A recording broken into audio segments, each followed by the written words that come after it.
Hello hello hello everyone, कैसे हो सभी लोग। हम्म,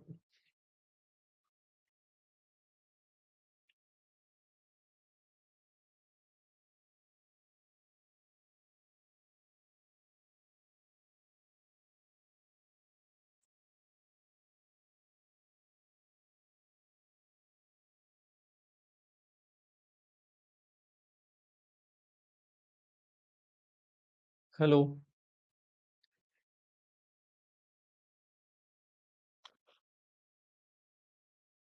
हम्म, हेलो एवरीवन, कैसे हो सभी लोग। एक बार बताओ, ऑडियो वीडियो सारी चीजें क्लियर है। एक बार बताओ, ऑडियो वीडियो सारी चीजें क्लियर है।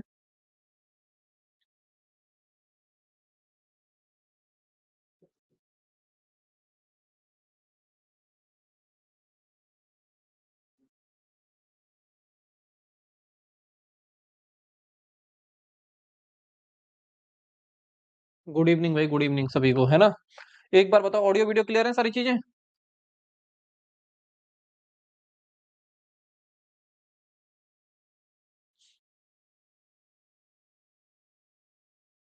सर क्लास नहीं चली थी क्या। बेटा क्लास तो हुई थी, कल भी क्लास हुई थी। कल क्लास हुई थी, मॉर्निंग 10 बजे के आसपास हुई थी कल क्लास, है ना। यस सर, ऑल क्लियर, ठीक है चलो। तो बेटा जो लोग लखनऊ यूनिवर्सिटी एंट्रेंस एग्जाम 2026 की तैयारी करना चाहते हैं, और जो बच्चे इस वीडियो को यूट्यूब पे देख रहे हैं, उनसे मैं सिंपली इतना कहना चाहता हूँ। ठीक है, अगर आप लोग का सपना है कि देश की सबसे प्यारी यूनिवर्सिटी में आप लोग को पढ़ना है, लखनऊ यूनिवर्सिटी में पढ़ना है, और आप लोग को बीए एलएलबी करना है लखनऊ यूनिवर्सिटी से, चाहे एलएलबी 3 इयर्स करना है, चाहे बीए करना है आप लोग को, है ना, क्योंकि पॉलिटी 3 कोर्सेज में पूछी जाती है, इनमें बीए एलएलबी में, एलएलबी में और बीए में। और अगर आप लोग का सपना है कि अगर आप लोग को इस यूनिवर्सिटी में बेटा पढ़ना है, तो मेहनत अभी से आप लोग को करनी पड़ेगी, दिन रात आप लोग को मेहनत करनी पड़ेगी, कम से कम 4 घंटे अभी से सेल्फ स्टडी करना स्टार्ट करना पड़ेगा आप लोग को। क्योंकि लखनऊ यूनिवर्सिटी में दिन पे दिन कंपटीशन बहुत ज्यादा है, करीब करीब आप समझो 1 लाख से ऊपर फॉर्म आ रहे हैं, और कट ऑफ जाती है बहुत ज्यादा। ठीक है, पहले के मुकाबले कंपटीशन बहुत ज्यादा बढ़ चुका है, क्योंकि लखनऊ यूनिवर्सिटी की नैक ग्रेडिंग, एनआईआर रैंकिंग दिन पे दिन बहुत ज्यादा सुधर रही है। ठीक है, अगर आप लोग को सपना है और इस यूनिवर्सिटी में आप लोग को पढ़ना है, तो मेहनत अभी से आप लोग को करनी पड़ेगी। ठीक है, वो मेहनत में आप अकेले नहीं हो, हम आपका साथ देंगे आप लोग के एंट्रेंस एग्जाम से लेके जब तक आपका सिलेक्शन नहीं हो जाता। ठीक है, तो हमारे कुछ कोर्सेज चलते हैं, जैसे एलएलबी 5 इयर्स का, ठीक है, एलएलबी 3 इयर्स का, ऐसे बीए का कोर्स चलता है, जिसमें हम आप लोग को लाइव क्लासेस प्रोवाइड कराते हैं, रिकॉर्डेड वीडियो क्लास प्रोवाइड कराते हैं, नोट्स प्रोवाइड कराते हैं, साथ में डिजिटल नोट्स प्रोवाइड कराते हैं, यानी कि जो मैं क्लास में लिखता हूँ, ठीक है, वो आप लोग को मिलता है। प्रीवियस ईयर क्वेश्चन, यानी कि आप लोग को जो मेमोरी बेस्ड पेपर है वो प्रोवाइड कराया जाता है, क्योंकि आप जानते हो लखनऊ यूनिवर्सिटी अपना क्वेश्चन पेपर देती नहीं है, तो आप लोग के जो मेमोरी बेस्ड पेपर है वो आप लोग को मिल जाएंगे एप्लीकेशन पे। मोस्ट इंपॉर्टेंट आप लोग को चैप्टर्स बता दी जाते हैं, और क्लास के अंदर आप लोग को बता दिया जाता है कि ये टॉपिक ज्यादा इंपॉर्टेंट है, इस पर ध्यान जरूर देना। ठीक है, साथ में साथ आप लोग की मेंटरशिप होती है, यानी कि लाइव क्लासेस में आप डाउट भी पूछ सकते हो अपने। और जब आप लोग का सिलेबस खत्म हो जाएगा, तब आप लोग को 20 फुल लेंथ मॉक टेस्ट मिलेंगे। और एक चीज और है कि आप लोग को डीपीपीज भी मिलती हैं। ठीक है, डेली प्रैक्टिस पेपर टाइप में कुछ शीट आप लोग को प्रोवाइड कराई जाती हैं। ठीक है, आप अपने फ्रेंड से पूछ सकते हो जिन्होंने हमारा कोर्स ले रखा है, कि हमारे यहाँ कैसे पढ़ाया जाता है, वो आप लोग को बेहतरीन तरीके से बता सकते हैं। ठीक है, उसके अलावा अभी कुछ 25% के आसपास ऑफ चल रहा है, जिससे आप लोग की प्राइस बिल्कुल नॉमिनल हो जाएगी, है ना। नॉमिनल फीस पे आप लोग को ये कोर्स मिल जाएगा, एकदम अफोर्डेबल फीस पे। और आप लोग का जब तक एंट्रेंस एग्जाम नहीं हो जाता, जब तक इसकी वैलिडिटी रहेगी। और जब आपका एंट्रेंस एग्जाम हो जाएगा और आपका लिस्ट में नाम आ गया, तो आप लोग की काउंसलिंग में भी पूरी हेल्प करेगी हमारी एलियो अपडेट की टीम। ठीक है, अगर फिर भी आप लोग को कोई डाउट होता है, तो आप एलियो अपडेट के जो ऑफिशियल कॉन्टैक्ट नंबर है, ठीक है, कौन सा वाला, 8400122296 पे कांटेक्ट कर सकते हो आप लोग। ठीक है। ठीक है, चलो, अब आप लोग को पॉलिटी में एकदम फील आएगा, है ना। जो लोग पढ़ रहे हैं उनसे आप पूछ सकते हो कि पॉलिटी हमारे यहाँ कैसे पढ़ाई जा रही है। ठीक है, आप उनसे फीडबैक लीजिए, वो ज्यादा बेहतरीन तरीके से आपको बता सकते हैं। ठीक है, चलो, आज जो हम चैप्टर पढ़ने जा रहे हैं दैट इज प्रीएम्बल, यानी कि प्रस्तावना, हिंदी में इसको कहते हैं बेटा प्रस्तावना। ठीक है, हिंदी में कहते हैं इसको प्रस्तावना, हिंदी में कहते हैं इसको प्रस्तावना। आज हम चैप्टर पढ़ेंगे दैट इज प्रीएम्बल, प्रस्तावना। अब ये प्रस्तावना होती क्या है, यानी कि प्रीएम्बल होता क्या है। बेटा आपको मैंने एक चीज बताई थी मेकिंग ऑफ इंडियन कॉन्स्टिट्यूशन में, ऑब्जेक्टिव रिजोल्यूशन, है ना। ऑब्जेक्टिव रिजोल्यूशन यानी कि उद्देश्य का प्रस्ताव बताया था मैंने आपको, जब मैंने चैप्टर पढ़ाया था मेकिंग ऑफ इंडियन कॉन्स्टिट्यूशन, तो मैंने आप लोग को एक चीज बताई थी दैट इज ऑब्जेक्टिव रिजोल्यूशन, यानी उद्देश्य का प्रस्ताव, जो कि किसने पेश किया था, जवाहरलाल नेहरू जी ने पेश किया था, है ना। नेहरू जी ने पेश किया था। ठीक है, 13 दिसंबर 1946 वाले दिन, 13 दिसंबर 1946 वाले दिन नेहरू जी ने पेश किया था, जिसको बाद में चल के 22 जनवरी 1947 को हमारी संविधान सभा क्या कर लेती है, एक्सेप्ट कर लेती है। और यही जो ऑब्जेक्टिव रिजोल्यूशन है आपके, यही जो ऑब्जेक्टिव रिजोल्यूशन है आगे चल के यही क्या बन जाते हैं, हमारे देश के प्रियम्बल बन जाते हैं, यानी कि प्रस्तावना का रूप ले लेते हैं। ठीक है, यही जो ऑब्जेक्टिव रिजोल्यूशन थे आगे चल के हमारे संविधान की प्रियम्बल यानी कि प्रस्तावना बन जाते हैं। अब प्रियम्बल क्या है, हमारे संविधान की किताब का पहला पेज है, first page of Indian constitution है। हमारी संविधान की किताब का पहला पेज है, first page of Indian constitution, यानी कि भारतीय संविधान की किताब का क्या है, प्रथम पेज है। ठीक है, भारतीय संविधान की किताब का क्या है, प्रथम पेज है। ठीक है, ये डेफिनेशन आप लोग की लिखी हुई है हिंदी इंग्लिश में, ये मैं आपको बाद में समझाऊंगा, पहले मैं अपनी भाषा में आप लोग को समझाता हूँ कि प्रियम्बल है क्या। ठीक है, प्रस्तावना है क्या आप लोग की। तो प्रस्तावना बेसिकली ये वही चीज है जो ऑब्जेक्टिव रेजोल्यूशन मैंने आप लोग को बताया था, जो कि जवाहरलाल नेहरू जी ने 13 दिसंबर 1946 वाले दिन पेश किए थे संविधान सभा के आगे, जिसको 22 जनवरी 1947 को संविधान सभा ने एक्सेप्ट कर लिया था, यानी कि मंजूर कर लिया था। ठीक है, आगे चल के यही हमारे संविधान की किताब का पहला पेज यानी कि प्रियम्बल बन जाता है। प्रियम्बल बेसिकली क्या है, हमारे संविधान की किताब का पहला पेज है। ये क्या बताता है, हमें हमारे संविधान की फिलॉसफी बताता है। प्रियम्बल हमें हमारे संविधान की फिलॉसफी बताता है, फिलॉसफी बताता है। प्रियम्बल हमें हमारे संविधान की क्या बताता है बेटा, फिलॉसफी बताता है। और इस प्रियम्बल को हमने सबसे एंड में जोड़ा था। It was added after the entire constitution was made, entire constitution was made, constitution was made. अब ये लाइन मैंने क्यों लिखी है कि हमने इसको जब हमारा संविधान बन के तैयार हो गया था, प्रॉपर तरीके से बन के तैयार हो गया था, तब लास्ट में इसको ऐड किया था। लास्ट में इसलिए ऐड किया था क्योंकि प्रियम्बल बेसिकली क्या है, हमारे संविधान की समरी है।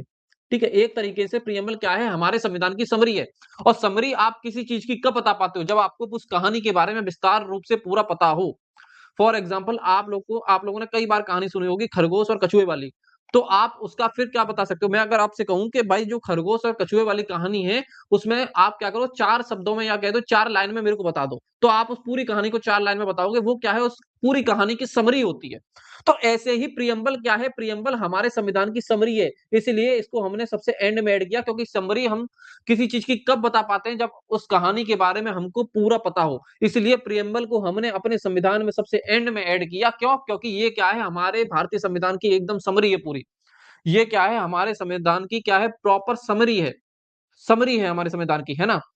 इसलिए हमने इसको सबसे एंड में ऐड किया। क्यों, क्योंकि ये हमारे कॉन्स्टिट्यूशन की हमको फिलॉसफी बताता है और ये हमारे संविधान की समरी है। इसलिए हमने जब हमारा पूरा प्रॉपर तरीके से संविधान बनके तैयार हो गया, तब हमने बाद में प्रियम्बल को ऐड किया। तब हमने बाद में क्या किया, प्रियम्बल को ऐड किया अपने संविधान में। तो प्रियम्बल क्या है, प्रियम्बल क्या है, first page of Indian constitution, यानी कि हमारी संविधान की किताब का पहला पेज है, जो कि हमें हमारे संविधान की फिलॉसफी के बारे में बताता है। और ये एक तरीके से भारतीय संविधान की समरी है, जिसको बाद में हमारा कॉन्स्टिट्यूशन बन के जब तैयार हो गया था, तब हमने इसको ऐड किया था। क्यों, क्योंकि समरी तो किसी चीज की तब बताई जा सकती है जब उस कहानी के बारे में हम लोग को प्रॉपर पता हो। और ये प्रियम्बल कुछ और चीज नहीं है, यही चीज है ऑब्जेक्टिव रिजोल्यूशन, जो कि नेहरू जी ने पेश किया था 13 दिसंबर 1946 को संविधान सभा के आगे, जो कि 22 जनवरी 1947 को संविधान सभा ने एक्सेप्ट कर लिया था। और यही आगे चल के हमारे संविधान का क्या बन जाता है, प्रियम्बल, यानी कि प्रस्तावना बन जाता है। ठीक है, और जो आइडिया ऑफ प्रियम्बल है, ये याद रखना, ये क्वेश्चन कई बार आया है, आइडिया ऑफ प्रियम्बल, है ना। ये प्रियम्बल का आइडिया है, वो हमने कहां से लिया, तो हमने यूएस कॉन्स्टिट्यूशन से लिया था, यानी कि यूनाइटेड स्टेट्स ऑफ अमेरिका के कॉन्स्टिट्यूशन से हमने प्रियम्बल का क्या लिया, आइडिया लिया था। ठीक है, प्रियम्बल का जो आइडिया है हमने यूएसए के कॉन्स्टिट्यूशन से लिया था। ठीक है, उसकी जो लैंग्वेज है, प्रियम्बल की जो भाषा है, यानी कि जो लैंग्वेज ऑफ प्रियम्बल है, लैंग्वेज ऑफ प्रियम्बल है बेटा, वो हमने ली थी ऑस्ट्रेलिया से। कहां से, ऑस्ट्रेलिया से। तो दो चीज और याद रखनी है आप लोग को, कि जो प्रियम्बल का आइडिया है, यानी कि जो आइडिया ऑफ प्रियम्बल है, वो हमने लिया था यूएस कॉन्स्टिट्यूशन से। और जो प्रियम्बल की लैंग्वेज है, जिस लैंग्वेज में प्रियम्बल लिखा हुआ है, जो प्रियम्बल की भाषा, यानी कि हमारी जो प्रस्तावना की भाषा है, वो हमने ऑस्ट्रेलिया के संविधान से ली थी। अब एकदम इसकी जो प्रॉपर डेफिनेशन है प्रियम्बल की, वो हम लोग समझ लेते हैं।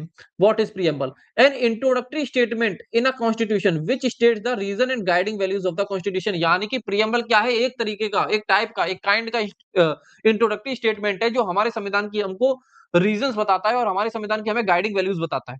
प्रस्तावना क्या है, संविधान में लिखा गया वह प्रारंभिक कथन है जो संविधान के उद्देश्यों और मार्गदर्शक मूल्यों के बताता है। यानी कि प्रियम्बल बेसिकली क्या है, प्रियम्बल एक प्रारंभिक कथन है जो कि संविधान के उद्देश्य बताता है कि हमारे संविधान के उद्देश्य क्या है और हमें मार्गदर्शक मूल्यों के बारे में जानकारी देता है, वही है हमारा प्रियम्बल। प्रियम्बल क्या है? एक टाइप का इंट्रोडक्टरी स्टेटमेंट है जो कि हमें हमारे संविधान के रीजंस और हमारे संविधान की हमें गाइडिंग वैल्यूज बताता है। ठीक है, चलो इसके बाद हम समझते हैं कि प्रियम्बल को आईडी कार्ड किसने बोला था। आईडी कार्ड ऑफ प्रियम्बल बोला था, आप लोग को ये पता होना चाहिए, ये क्वेश्चन कई बार एग्जाम में आया है कि आईडी कार्ड किसने बोला था हमारे प्रियम्बल को। तो जो हमारे प्रियम्बल को आईडी कार्ड बोला था वो बोला था एन ए पालखीवाला जी ने। एन ए पालखीवाला जी ने, ठीक है, एन ए पालखीवाला जी ने हमारे प्रियम्बल को क्या बोला था? आईडी कार्ड बोला था। उनका फोटो आप देख सकते हो यहाँ पे लगा हुआ है। ठीक है, हमारे प्रियम्बल को एन ए पालखीवाला जी ने क्या बोला था? ID card of the Indian constitution, यानी कि प्रियम्बल क्या है? आईडी कार्ड है भारतीय संविधान का। ये किसने बोला था? एन ए पालखीवाला जी ने बोला था। पॉलिटिकल हॉरोस्कोप किसने बोला था? ये बोला था के एम मुंशी जी ने। के एम मुंशी जी ने, ठीक है, ठीक है, किसने बोला था? के एम मुंशी जी ने। अब हॉरोस्कोप क्या होता है? हॉरोस्कोप ऐसे समझो कि मान लो ये एक छोटा सा पॉइंट है, इस छोटे से पॉइंट से मैं बहुत बड़ा एरिया देख सकता हूँ।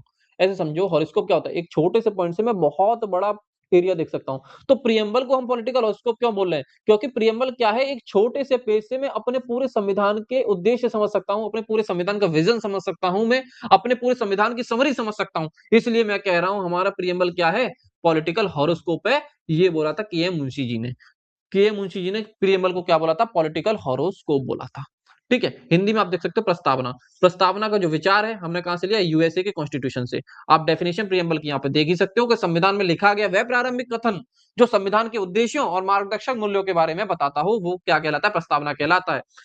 ठीक है, प्रियम्बल का विचार, विचार हमने कहां से लिया था? यूनाइटेड स्टेट्स ऑफ अमेरिका से लिया था। विचार यानी कि ऐसे समझो कि हमें प्रियम्बल हमारे संविधान में ऐड करना है, इसका हमने जो आइडिया लिया था, ठीक है, वो हमने कहां से लिया था? यूएसए के कॉन्स्टिट्यूशन से लिया था। और इसकी जो भाषा ली गई थी वो ली गई थी ऑस्ट्रेलिया से। कहां से ली गई थी? इसकी जो लैंग्वेज ली गई थी वो हमने ऑस्ट्रेलिया से ली थी। हमारे प्रियम्बल को आईडी कार्ड किसने बोला था? संविधान का आईडी कार्ड बोला था एन ए पालखीवाला जी ने। किसने बोला था? एन ए पालखीवाला जी ने। और संविधान की कुंडली यानी कि किसने बोला था? के एम मुंशी जी ने। के एम मुंशी जी ने हमारे प्रियम्बल को क्या बोला था? संविधान की कुंडली है। यानी कि एक छोटे से पन्ने से, एक छोटे से पेज से आप अपने संविधान की पूरी समरी समझ सकते हो, आप अपने संविधान का पूरा विजन समझ सकते हो, अपने संविधान के पूरे गाइडिंग प्रिंसिपल समझ सकते हो कि हमारे किन बेसिक मूलभूत प्रिंसिपलों पे हमारा पूरा संविधान टिका हुआ है। ये आप प्रियम्बल से बेटा समझ सकते हो। तो यहां तक की बात है, अगर सबको एक बार क्लियर हो गई हो तो कमेंट में यस बता देना जल्दी से। ठीक है सर, एलएलबी 3 ईयर में इंग्लिश से भी क्वेश्चन आता है? नहीं, इंग्लिश से नहीं आता शायद, है ना, इंग्लिश नहीं आती है एलएलबी 3 ईयर में। बाकी एलयू अपडेट की जो वेबसाइट है वहां पे सिलेबस पड़ा हुआ है, वहां पे देख सकते हो आप, एप्लीकेशन में भी होगा, है ना। कैसा आइडिया बेटा? आइडिया कि हमें प्रियम्बल अपने संविधान में ऐड करना है। ठीक है, ये आइडिया हमने यूएसए से लिया था क्योंकि यूएस के कॉन्स्टिट्यूशन में प्रियम्बल था और उसकी जो लैंग्वेज ली थी वो हमने ऑस्ट्रेलिया से ली थी। ठीक है, सबको समझ में आया? सारी चीजें समझ में आई? प्रियम्बल प्रस्तावना होती क्या, हिंदी इंग्लिश दोनों में समझ में आया सबको? आईडी कार्ड किसने बोला? एन ए पालखीवाला जी ने। पॉलिटिकल हॉरोस्कोप किसने बोला? के एम मुंशी जी ने। ठीक है, सबको यहां तक समझ में आया? किसी को कोई दिक्कत? ठीक है, और फोटो लगे हुए हैं आप देख सकते हो, है ना। एन ए पालखीवाला जी का पहला वाला फोटो और दूसरा के एम मुंशी जी का है। ठीक है, चलो फिर आगे बढ़ते हैं हम लोग, है ना। अब इसको पहले रीड करो आप लोग, इसको पहले एक बार रीड करो। जो हिंदी में पढ़ते हैं वो हिंदी में रीड करेंगे और जो इंग्लिश में पढ़ते हैं इंग्लिश में रीड करेंगे, है ना। आपको मैं 2 मिनट का समय देता हूं, इसको पूरा एकदम पढ़ो, है ना, ऐसे करके। We the people of India having solemnly resolve to constitute India in sovereign socialist secular democratic republic. ऐसे ही हम भारत के लोग भारत को एक संपूर्ण प्रभुत्व संपन्न समाजवादी पंथ निरपेक्ष लोकतंत्रात्मक गणराज्य बनाने के लिए तथा उसके समस्त नागरिकों को, इसको पूरा पढ़िए। सर एक बार और समझा दीजिए प्लीज सर। बेटा इसमें क्या है समझाने वाला? देखो, प्रियम्बल क्या है? प्रियम्बल क्या है? ये वही चीज है जो ऑब्जेक्टिव रेजोल्यूशन जो मैंने आप लोग को बताया था, जो कि नेहरू जी ने पेश किया था 13 दिसंबर 1946 वाले दिन संविधान सभा के समक्ष, जिसको संविधान सभा ने 22 जनवरी 1947 को एक्सेप्ट कर लिया था। यही आगे चल के क्या होता है? प्रियम्बल का रूप ले लेता है। ठीक है, और जो प्रियम्बल का आइडिया है वो हमने यूएसए के कॉन्स्टिट्यूशन से लिया था और जो लैंग्वेज ऑफ प्रियम्बल है वो हमने ऑस्ट्रेलिया से लिया था। प्रियम्बल एक टाइप का इंट्रोडक्टरी स्टेटमेंट होता है जो हमें हमारे संविधान की गाइडिंग वैल्यूज और प्रिंसिपल्स के बारे में बताता है। प्रियम्बल क्या होता है? हमारे first page of Indian constitution, यानी कि संविधान की किताब का पहला पन्ना होता है। ठीक है, ये हमें हमारे संविधान की फिलॉसफी बताने का कार्य करता है। ठीक है, और ये एक टाइप की समरी है हमारे इंडियन कॉन्स्टिट्यूशन को। अब इसको सबसे एंड में ऐड किया गया था जब हमारा पूरा संविधान बन के तैयार हो गया था, इसको ऐड किया था। क्यों? क्योंकि समरी किसी चीज की तब बताई जा सकती है जब आपको उस कहानी के बारे में प्रॉपर पता हो। ठीक है। और प्रियम्बल को आईडी कार्ड बोला था एन ए पालकीवाला जी ने, और पॉलिटिकल हॉरोस्कोप बोला था के एम मुंशी जी ने। ठीक है। चलो अब इसको रीड करो। यहाँ इसको पहले रीडिंग करो, मैं 2 मिनट का समय देता हूं आप लोग को, इसको रीड करो अच्छे से पहले, है ना। एक एक वर्ड का हम इसके बाद मतलब समझेंगे, है ना। यहाँ be the people of India का क्या मीनिंग है, सोवरन का मीनिंग क्या है, सोशलिस्ट का मीनिंग क्या है, सेकुलर का मीनिंग क्या है, डेमोक्रेटिक रिपब्लिक का मीनिंग क्या है, लिबर्टी क्या होता है, जस्टिस क्या होता है, इक्वलिटी क्या होता है, फ्रेटर्निटी क्या होता है, ये हम सब समझेंगे। ठीक है। पढ़ो, जो हिंदी में पढ़ते हैं वो हिंदी में पढ़ो, और जो इंग्लिश में पढ़ते हैं वो इंग्लिश में पढ़ो, है ना। कॉन्स्टिट्यूशन इसको प्रियम्बल को रीड करो, है ना। और जब एक बार रीड कर लो तो मेरे को बता देना यस सर, है ना। डन लिख देना एक बार, डन।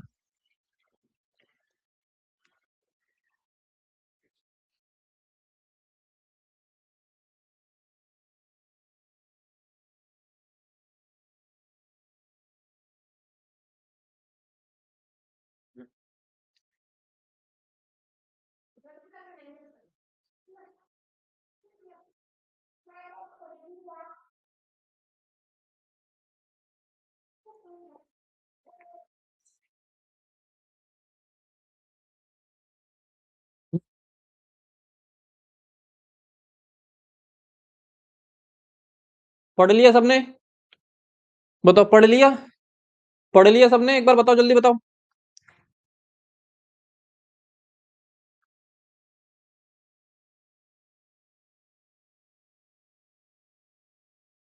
सबने पढ़ लिया? एक बार ये बताओ।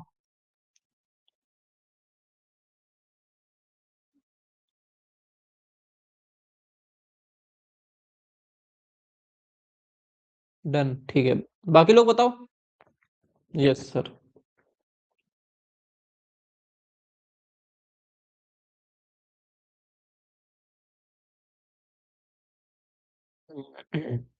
Yes sir. चलो फिर, ठीक है।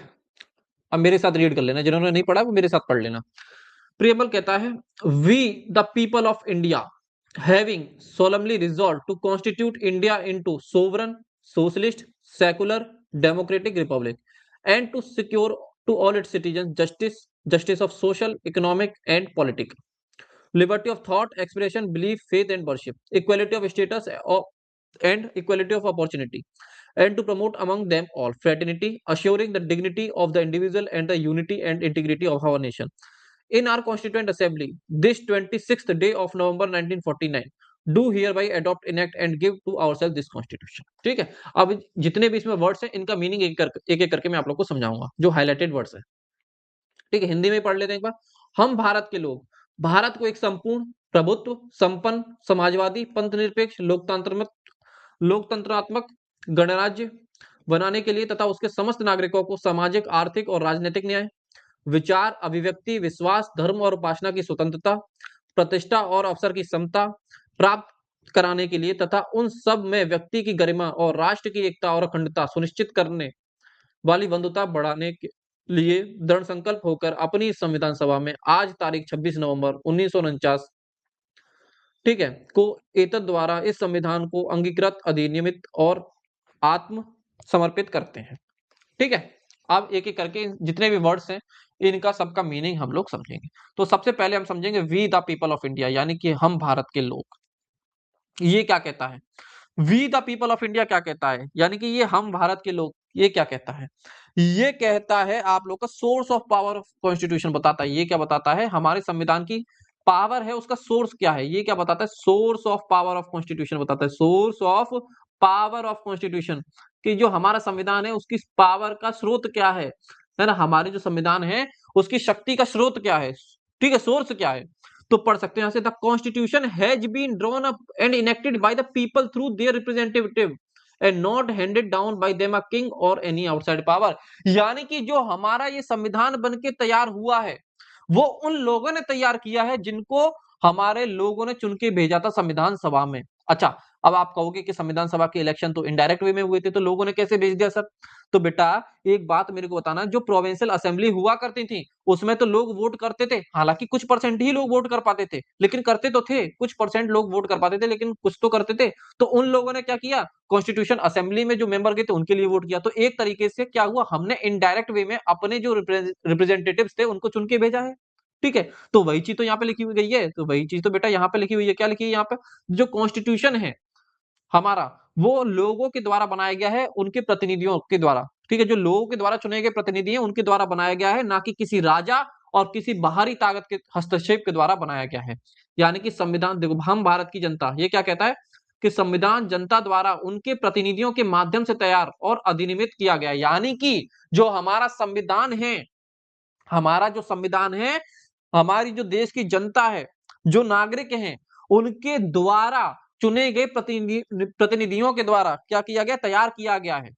ठीक है, ना कि किसी राजा या बाहरी शक्तियों द्वारा उन्हें सौंपा गया है। यानी कि जो ये कॉन्स्टिट्यूशन बनाया गया है वो लोगों के लिए बनाया गया है और लोगों के द्वारा जो चुने गए रिप्रेजेंटेटिव हैं उनके लिए बनाया गया है। ये हमारे संविधान की पावर का क्या है, सोर्स बताते हैं कि हमारे संविधान की पावर, पावर का सोर्स क्या है, यानी कि हमारी जो संविधान की शक्ति है उसका स्रोत कहां से मिलता है। तो जो भारत के जो पीपल है, यानी कि पीपल ऑफ इंडिया, यानी कि हम जो भारत के लोग हैं, ये क्या है, हमारे संविधान की शक्ति है, उसका क्या है, स्रोत है, यानी कि सोर्स है। यानी कि जो ये कॉन्स्टिट्यूशन बनाया गया है, ये उन लोगों द्वारा बनाया गया है जिनको भारत की जनता ने चुन के भेजा था। भले ही इनडायरेक्ट वे में इलेक्शन हुए थे, लेकिन एक तरीके से भारत की जनता ने ही तो उनको चुन के भेजा था, इनडायरेक्ट वे में देखा जाए तो, है ना कि किसी राजा या रानी या किसी आउटसाइड पावर यानी भारी शक्ति द्वारा बनाया गया। यानी भारी शक्ति इन द सेंस समझ सकते हो, किसी अन्य देश के हस्तक्षेप के द्वारा बनाया गया हो। ठीक है, कि संविधान जनता द्वारा उनके प्रतिनिधियों के माध्यम से तैयार हुआ है और उन्हीं से अधिनियमित किया गया है, ना कि किसी राजा या बाहरी शक्तियों द्वारा उन्हें सौंपा गया है। ये कहता है we the people of India. अब बात समझते हैं सोवरन। सोवरन यानी कि संप्रभु। ये कहता है people have supreme right to make decisions on internal as well as external matters. यानी कि हम अपने आंतरिक मसले और बाहरी मसले, हमारे जो आंतरिक मुद्दे हैं और जो बाहरी मुद्दे हैं उन पे फैसला लेने के लिए हम कैसे हैं, स्वतंत्र हैं। कोई बाहरी ताकत भारत सरकार को ये डिक्टेट नहीं करेगी कि आपको ये करना है। ठीक है, संप्रभु का अर्थ होता है भारत के लोगों को आंतरिक और बाहरी मामलों में पर निर्णय लेने का सर्वोच्च अधिकार है। कोई भी बाहरी शक्ति भारत सरकार को निर्देशित नहीं कर सकती है। सोवरन एक तरीके से क्या हो गया कि हम अपने फैसले लेने के लिए कैसे हैं, इंडिपेंडेंट हैं। चाहे हमारे इंटरनल मैटर्स हो, यानी कि हमारे देश से रिलेटेड मैटर्स हो, या चाहे हमारे विदेशी मामले हो, उनमें हमको कोई बता नहीं सकता। यानी कि हमारी सरकार को कोई बाहरी ताकत ये नहीं कह सकती, कोई दूसरा देश ये नहीं कह सकता कि आपको ये नहीं करना है। क्यों? क्योंकि हम कैसे संप्रभु हैं, यानी कि हम सोवरन हैं। कि जैसे आपने देखा होगा कि यूएसए ने बहुत लंबे समय से कह रहा है कि भाई रूस से तेल ना खरीदो, लेकिन हमने रूस से तेल खरीदना बंद किया, अभी तक तो नहीं किया है। ठीक है, हालांकि हम कम कर रहे हैं। ठीक है, उसका कई सारे कारण हैं। ठीक है, तो ये क्या दिखाता है, हम कैसे संप्रभु हैं, यानी कि हम इंटरनल और एक्सटर्नल मैटर्स अपने जो है उन पे फैसले लेने के लिए कैसे हैं, वो हम इंडिपेंडेंट हैं। कोई बाहरी शक्ति या बाहरी ताकत हमको निर्देशित नहीं कर सकती है। भारत सरकार को ये नहीं कह सकती आपको ये करना है। क्यों? क्योंकि हम कैसे संप्रभु हैं। संप्रभुता का मतलब क्या होता है, भारत के लोग के पास ये अधिकार है कि वो अपने आंतरिक और बाहरी मामलों पर निर्णय ले सकते हैं। कोई बाहरी ताकत भारत सरकार को ये नहीं कह सकती है, निर्देशित नहीं कर सकती है कि आपको ये करना है। ठीक है, फॉर एग्जाम्पल समझ लो कि जैसे कल को मान लो कोई, ठीक है, कोई और कंट्री है, वो कहता है भारत सरकार के आपको ये काम करना है, तो भारत सरकार चाहे तो कर सकती है और नहीं चाहे तो नहीं कर सकती है। क्यों? क्योंकि हम अपने फैसले लेने के लिए कैसे हैं, संप्रभु हैं। ठीक है, हम इंडिपेंडेंट हैं, हम आजाद हैं, हम स्वतंत्र हैं। आप अपने बाहरी और इंटरनल मैटर्स को खुद सुलझा सकते हैं। यानी कि हमारे जो देश के आंतरिक मामले हैं और जो बाहरी मामले हैं उन पे फैसला लेने के लिए हम कैसे संप्रभु हैं, यानी कि स्वतंत्र हैं। कोई बाहरी ताकत हमारी भारत सरकार को ये नहीं कह सकती कि आपको ये करना है। ठीक है, इसका मतलब होता है सोवरन का मतलब ये। ठीक है, अच्छा यहां तक समझ में आया? तो पहले बताओ, ये दोनों समझ में आया, we the people of India और सोवरन का अर्थ समझ में आया? हम भारत के लोग और संप्रभुता का मतलब समझ में आया कि नहीं आया? जरा एक बार बताओ, जल्दी से बताओ। फिर समझते हैं सोशलिस्ट के बारे में। फिर हम लोग समझते हैं सोशलिस्ट क्या होता है, यानी कि समाजवादी क्या होता है। बताओ, यहां तक पहले सबको समझ में आया? इतनी चीजें समझ में आई सबको? एक बार यस बताओ जल्दी, यस या नो में आंसर दे दो मेरे को। ठीक है,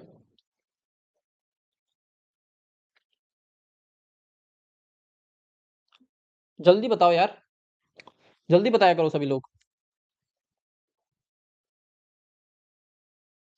सर तेल सबसे ज्यादा ब्राजील के पास है ना सर। बेटा तेल के सबसे ज्यादा जो नॉन रिजर्व है ना वो वेनेजुला के पास है। ठीक है, जो तेल के सबसे ज्यादा भंडार हैं जो कि नोन है ना, वो है वेनेजुला के पास है अभी तो। ठीक है,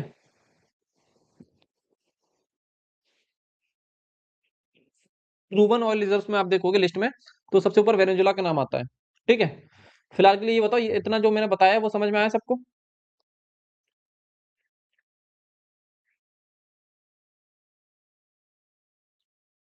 एक सेकंड रुकना है ना, मेरा कॉल आ रहा है एक।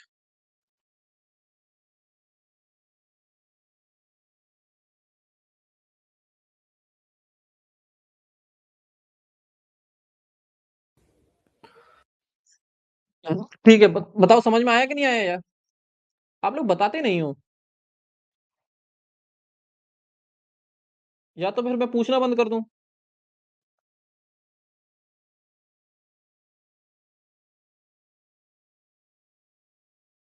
यस सर, चलो ठीक है। अब बात करते हैं सोशलिस्ट की, यानी कि समाजवादी। अब समाजवादी, समाजवादी का अर्थ क्या है, इसको हम लोग समझेंगे। ठीक है, तो उसके लिए आप लोग को तीन तरीके की इकोनॉमी समझनी पड़ेगी पहले, कि तीन तरीके की इकोनॉमी कौन सी होती है। तीन तरीके की इकोनॉमी के बारे में आप लोग को समझना पड़ेगा। तो बेटा इकोनॉमी की अगर मैं बात करूं तो तीन तरीके की इकोनॉमी होती है। एक कैपिटलिस्टिक, ठीक है, जिसको हम कहते हैं पूंजीवादी, कि जिसको हम कहते हैं पूंजीवादी। ठीक है, एक होती है आप लोग की सोशलिस्ट, जिसको हम कहते हैं समाजवादी, समाजवादी अर्थव्यवस्था। ठीक है, एक होती है आप लोग की मिक्स्ड, यानी कि मिश्रित अर्थव्यवस्था, मिश्रित। अब इन तीनों में अंतर क्या होता है वो हम लोग समझ लेते हैं। अब इन तीनों में अंतर क्या होता है वो हम लोग समझते हैं। तो बेटा जो कैपिटलिस्ट इकोनॉमी होती है, यानी कि जो पूंजीवादी इकोनॉमी होती है, इस पे क्या होता है, इसमें क्या होता है, हम लोग क्या करते हैं, पैसा बनाने पे ज्यादा फोकस होता है। यहाँ पे वेल्थ या कह लो प्रॉफिट पे ज्यादा फोकस होता है, वेल्थ या प्रॉफिट पे ज्यादा फोकस होता है। और यहाँ पे ज्यादातर जो चीजें होती हैं वो प्राइवेट कंपनी के ओनर्स के हाथ में होती है ना, प्राइवेट इंडिविजुअल के हाथ में ज्यादा चीजें होती हैं, प्राइवेट इंडिविजुअल के हाथ में ज्यादा चीजें होती हैं। इसका बेस्ट एग्जांपल देख सकते हो यूएसए। अब समाजवादी अर्थव्यवस्था क्या होती है, यहाँ पे क्या होता है, जो वेल्थ का बंटवारा होता है, यानी कि जो उस देश के रिसोर्सेस हैं, उस देश के जो रिसोर्सेस हैं उनका जो डिस्ट्रीब्यूशन किया जाता है वो इक्वली किया जाता है, इक्वल डिस्ट्रीब्यूशन होता है यहाँ पे। डिस्ट्रीब्यूशन इक्वल किया जाता है ना, इक्वल ऑफ रिसोर्सेस, है ना। जो रिसोर्सेस का बंटवारा होता है वो इक्वल होता है। यहाँ पे आप ज्यादातर देखोगे जो कंपनीज होती है वो सरकार ओन करती है। यहाँ पे ज्यादातर जो चीज कंपनीज होती हैं वो गवर्नमेंट ओन होती हैं, या कह लो गवर्नमेंट का शेयर ज्यादा होता है उनमें।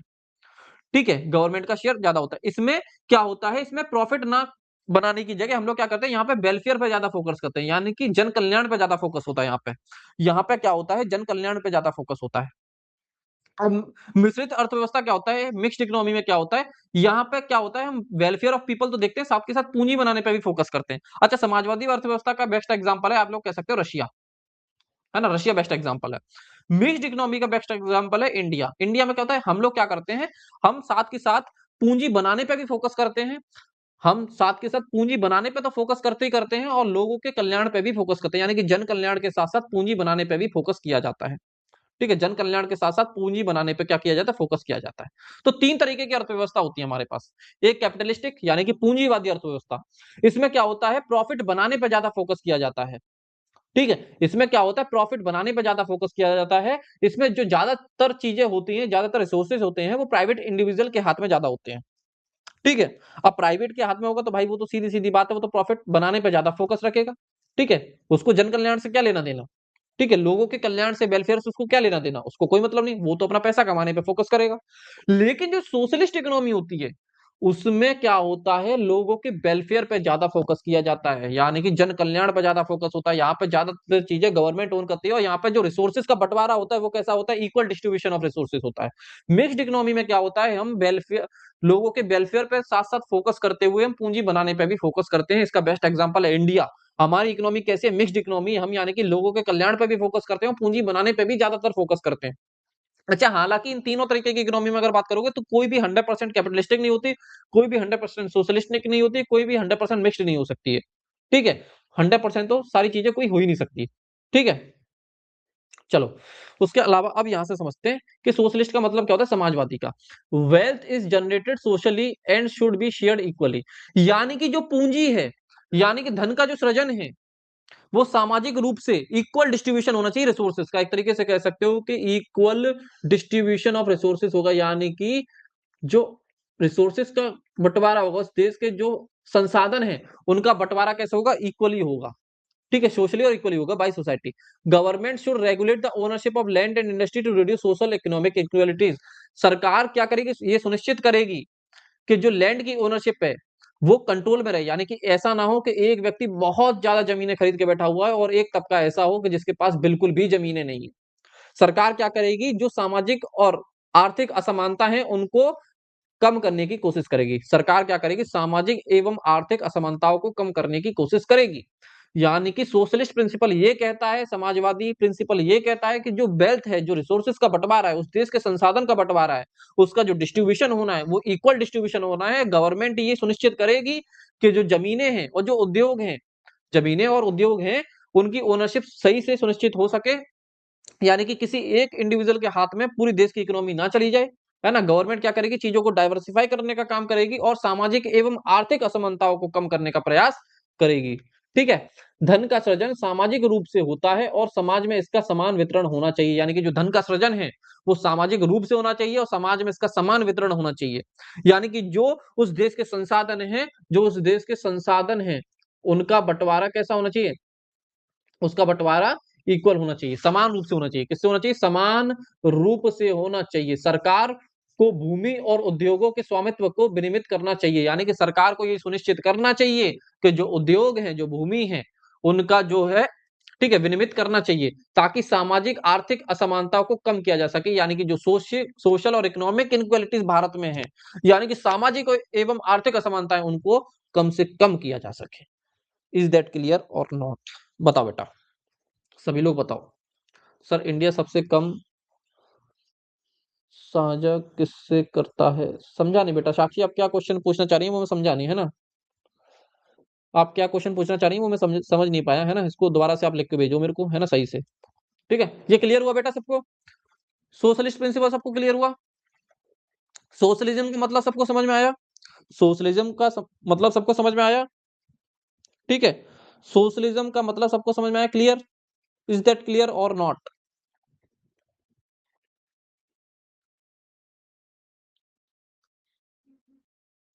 Yes sir, clear. बाकी लोग बताओ।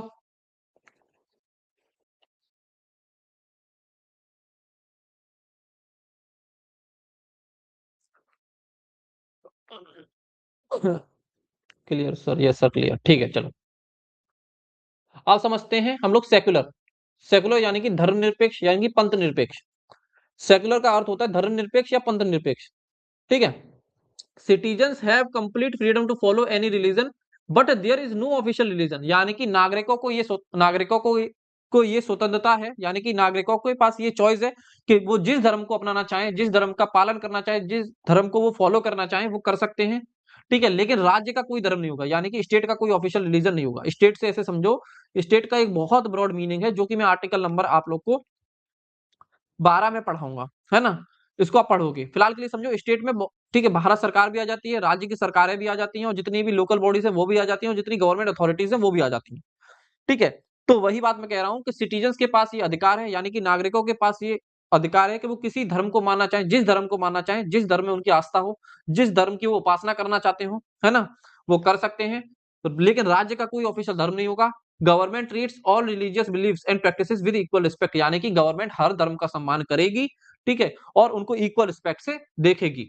धर्मनिरपेक्ष मतलब नागरिकों को किसी भी धर्म का पालन करने की पूर्ण स्वतंत्रता है, यानी कि नागरिकों के पास ये अधिकार है, वो जिस धर्म का पालन करना चाहे उस धर्म का पालन कर सकते हैं, लेकिन कोई आधिकारिक धर्म नहीं होता, यानी कि राज्य का कोई आधिकारिक धर्म नहीं होगा।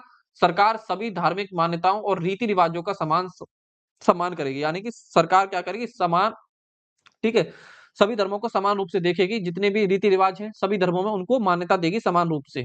ठीक है, एक तरीके से। ठीक है, सरकार का कोई ऑफिशियल रिलीजन नहीं होगा, सरकार सभी धर्मों को समान रिस्पेक्ट देगी। ठीक है, स्टेट का कोई ऑफिशियल रिलीजन नहीं होगा और नागरिकों के पास ये अधिकार है, वो जिस धर्म को फॉलो करना चाहते हैं वो कर सकते हैं, उनके पास ये चॉइस है। ठीक है, तो सेकुलरिज्म का सिंपल मीनिंग यही होता है। डेमोक्रेटिक यानी कि लोकतंत्र। लोकतंत्र होता क्या है? Government of the people, government for the people, government by the people. ये तो आपने कई बार सुना होगा, government of the people, government for the people और गवर्नमेंट बाय द पीपल।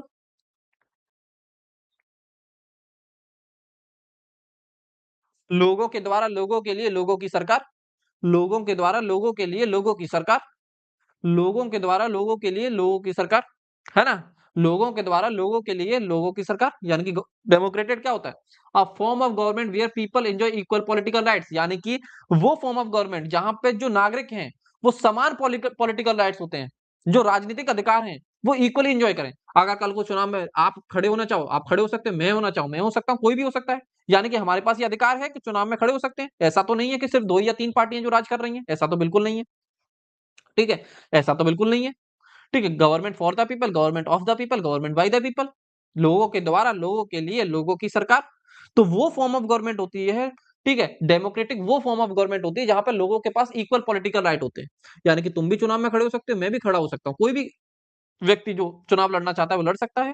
ठीक है? और सत्ता में जाके बैठ सकता है अगर लोगों के पास उस लोगों में उसका विश्वास है ना? लोगों को विश्वास है उसके ऊपर, उसको वोट देके वो जिता के भेजेंगे, तो वो देश पर राज कर सकता है, बिल्कुल कर सकता है। ऐसा तो नहीं है कि सिर्फ एक व्यक्ति की सरकार चल रही हो, एक पार्टी शासन में हो, ऐसा तो बिल्कुल नहीं हो सकता। तो वही है, ठीक है? The form of government where people enjoy equal political rights, elect their rulers and hold them accountable, यानी कि वो अपने जो है शासक हैं उनको चुनते हैं और उनको अकाउंटेबल ठहराते हैं। ठीक है? लोकतंत्र की सबसे बड़ी खूबसूरती यही है कि वो अपने लीडर को अकाउंटेबल ठहरा सकते हैं कि भाई तुमने जो 5 साल में हमसे वादे किए थे, वो तुमने पूरे नहीं किए हैं। अब तुम वोट मांगने क्यों आए हो हमारे पास? तो वो क्या है, अकाउंटेबल कर सकते हैं उनको। The government is run according to some basic rules, और जो लोकतंत्र में सरकार होती है वो कुछ बेसिक रूल से चलती है, और वो बेसिक रूल किसके होते हैं? कॉन्स्टिट्यूशन से होते हैं। किससे चलेगी? संवैधानिक रूल से चलेगी वो। लोकतंत्र सरकार का एक ऐसा स्वरूप जिसमें लोगों को समान राजनीतिक अधिकार प्राप्त होते हैं। सरकार का वह ऐसा स्वरूप जिसमें लोगों को समान राजनीतिक अधिकार प्राप्त होते हैं। वे अपने शासकों को चुनाव करते हैं, यानी कि अपने जो रूलर्स हैं, अपने लीडर्स हैं, उनका चुनाव करते हैं, लोग खुद करते हैं और उन्हें जवाबदेह ठहराते हैं। यानी कि जो भी पॉलिसी मेकिंग है, उनके लिए उनको जवाबदेह ठहराते हैं। कोई भी पॉलिसी अच्छी है तो भी ठीक है, कोई खराब है तो भी उसके लिए जवाबदेह कौन है? जो जिसको हमने चुन के भेजा है, वो प्रतिनिधि हमारा। सरकार कुछ बुनियादी नियमों के अनुसार चलती है। वो बुनियादी नियम कौन से? संविधान के नियम है। संविधान के नियमों के अनुसार चलती है। कुछ बुनियादी नियम कौन से? संविधान के नियम है। लोकतंत्र का मतलब क्या होता है? लोगों के द्वारा लोगों के लिए लोगों की सरकार, लोगों के द्वारा लोगों के लिए लोगों की सरकार, government for the people, government of the people, government by the people. ये तो कई बार आपने सुना होगा। ठीक है? चलो, आप समझते हैं रिपब्लिक। रिपब्लिक का मतलब होता है गणतंत्र। The head of state is an elected person and not hereditary position, यानी कि जो राज्य का मुखिया होगा वो कैसा होगा? एक निर्वाचित व्यक्ति होगा, ना कि कोई अनुवांशिक व्यक्ति हो। ठीक है? वंशानुगत पद होगा। ठीक है? ऐसा नहीं होगा कि राजा का बेटा राजा बनेगा, यानी कि प्रधानमंत्री का बेटा प्रधानमंत्री बनेगा, ऐसा बिल्कुल नहीं होगा। यानी कि जो राज्य का मुखिया होगा वो कैसा होगा? इलेक्टेड होगा, यानी कि कैसा होगा? निर्वाचित होगा, यानी कि लोगों के द्वारा चुन के भेजा गया होगा। राज्य का जो मुखिया होगा वो कैसा होगा? इलेक्टेड होगा, लोगों के द्वारा भेजा गया होगा चुन के, है ना? ऐसा नहीं होगा कि जो प्रधानमंत्री का बेटा वही प्रधानमंत्री बने, यानी कि राजा का बेटा राजा बनेगा, ये अब कॉन्सेप्ट खत्म हो गया। यानी कि रिपब्लिक का मतलब क्या है कि जो हेड ऑफ स्टेट होगा वो इलेक्टेड पर्सन होगा, यानी कि निर्वाचित व्यक्ति होगा, ना कि कोई हेरिडिटरी पोजीशन है। ठीक है? गणतंत्र का मतलब क्या है? राज्य का मुखिया निर्वाचित व्यक्ति होता है, ना कि वंशानुगत पद होगा। राज्य का जो मुखिया होगा वो कैसा होगा? निर्वाचित होगा, ना कि कोई वंशानुगत पद होगा। समझ में आया? समझ में आया सबको? सर समझे नहीं बेटा, क्या समझ में नहीं आया आपको? क्या समझ में नहीं आया बताओ? यहां तक क्लियर सबको? रिपब्लिक तक क्लियर?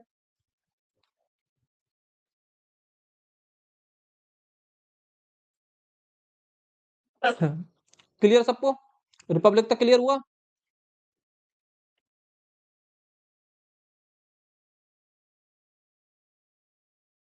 क्लियर हुआ सबको?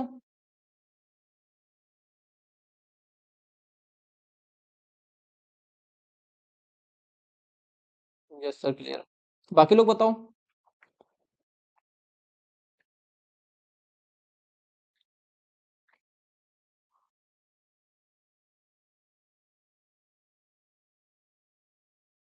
Clear, clear sir. Yes sir clear. ठीक है, एक डाउट था किसी का, सर समझ में नहीं आया। बेटा क्या समझ में नहीं आया? बता दो जल्दी, है ना? अच्छा, पहले का मैसेज है, ठीक है। ठीक है, ठीक ठीक। चलो अब आगे देखते हैं। अब देखते हैं जस्टिस। जस्टिस यानी कि न्याय। जस्टिस क्या होता है? जस्टिस यानी कि न्याय। जस्टिस क्या होता है? न्याय। ठीक है, जस्टिस का हिंदी मीनिंग क्या होता है? न्याय।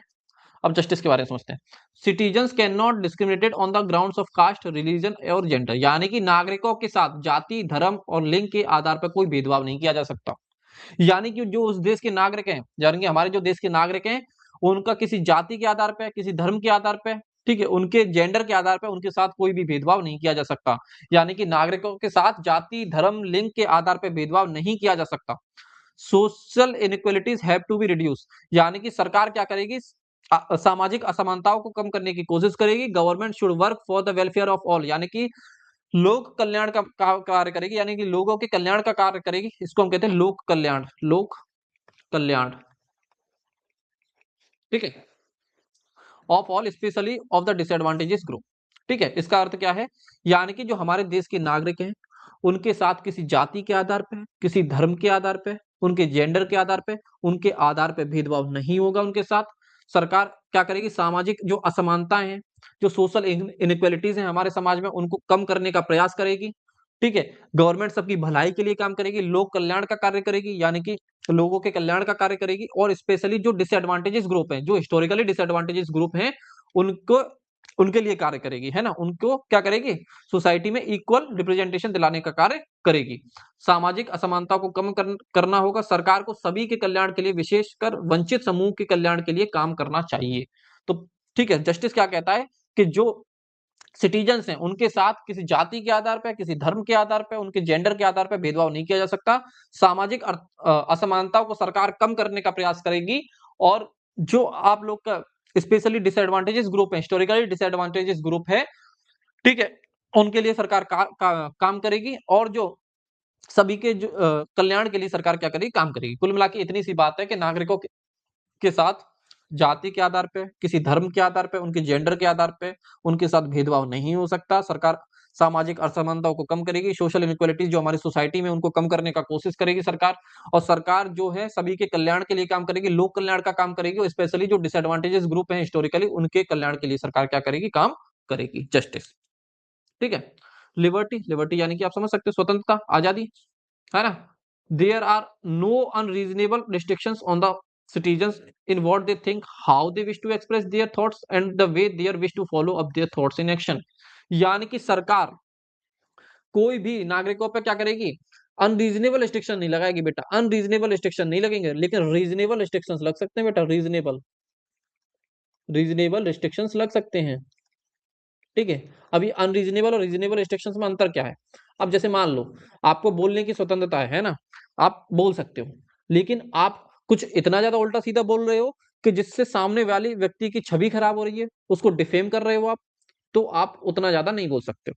ठीक है, दूसरा, आप इतना ज्यादा बोल रहे हो जिससे क्या हो रहा है? उस राज्य का लॉ एंड ऑर्डर खराब हो रहा है ना, कानून व्यवस्था व्यवस्था खराब हो रही है, आप भड़का रहे हो देश के खिलाफ, तो वो क्या है? वो आ जाते हैं रीजनेबल रिस्ट्रिक्शंस में, है ना। तो रीजनेबल रिस्ट्रिक्शंस लग सकते हैं, लेकिन सरकार अपने लोगों पे कोई अनरीजनेबल रिस्ट्रिक्शन नहीं लगाएगी कि वो क्या सोचते हैं, कैसे अपनी बात को रखते हैं, कैसे अपने विचारों को प्रस्तुत करते हैं, और कैसे वो अपने विचारों की को क्या करते हैं? तौर तरीके में लेके आते हैं, नहीं एक्शन में लेके आते हैं। स्वतंत्रता, नागरिकों के विचारों, उनकी अभिव्यक्ति के तरीकों और उनके विचारों को व्यवहार में लाने के तरीकों पर कोई अनुचित प्रतिबंध नहीं लगेगा। तो लिबर्टी का मतलब इतना है कि सरकार आपके ऊपर कोई अनरीजनेबल रिस्ट्रिक्शंस नहीं लगाएगी, लेकिन रीजनेबल रिस्ट्रिक्शंस लग सकते हैं। अनरीजनेबल रिस्ट्रिक्शन सरकार नहीं लगाएगी, लेकिन रीजनेबल रिस्ट्रिक्शंस बेटा लग सकते हैं कि आप क्या सोचते हो, कैसे अपने विचारों को रखते हो, कैसे अपने विचारों को आप एक्शन में लाते हो। सरकार कोई भी किसी भी प्रकार का अनरीजनेबल रिस्ट्रिक्शंस आपके ऊपर नहीं लगाएगी। ठीक है, तो वही बात है, नागरिकों को अभिव्यक्ति की आजादी है कि वो किन तौर तरीकों को अपना चाहते हैं, वो अपनी बातों को कैसे रखते हैं, अपने विचारों को कैसे प्रस्तुत करते हैं, इस चीज की आजादी है। ठीक है, अनुचित प्रतिबंध सरकार उनके ऊपर नहीं लगाएगी, लेकिन उचित प्रतिबंध लग सकते हैं, है ना। उचित प्रतिबंध लग सकते हैं, ये याद रखना।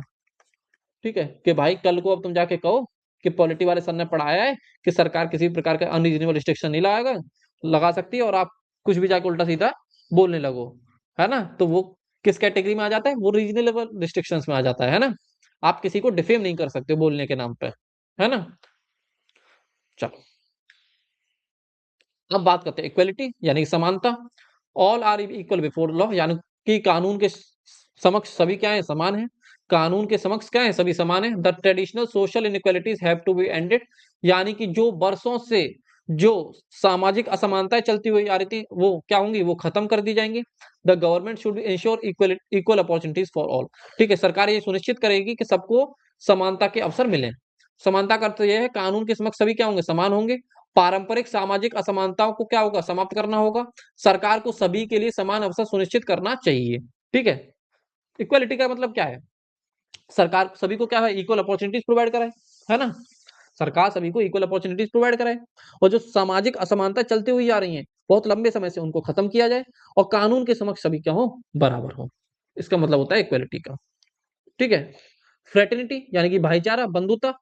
All of us should behave as if we are member of the same family, यानी कि हम लोग को, यानी कि जो ये बात हो रही है नागरिकों को इस तरीके से बिहेव करना चाहिए कि हम एक ही परिवार के सभी लोग क्या है, सदस्य हैं। नागरिकों को इस तरीके से बिहेव करना चाहिए कि हम क्या है, हम सभी लोग एक ही परिवार के सदस्य हैं और एक ही साथ मिलजुल के हम लोग को रहना है। ये देश हम लोग का घर है, ठीक है, ये देश क्या है, हम लोग का घर है, और हम सब एक दूसरे के भाई बहन हैं। हमें क्या करना चाहिए, एक दूसरे में भाईचारा बढ़ाना चाहिए, हमें साथ मिलकर रहना है, ठीक है। No one should treat a fellow citizen as inferior, हमें किसी को उस तरीके से हीन भावना से नहीं देखना चाहिए जिससे सामने वाला व्यक्ति को कैसा हो, इंफीरियर फील हो, ठीक है, ठीक है। भाईचारा, हम सभी को एक ही परिवार के सदस्यों की तरह व्यवहार करना है चाहिए।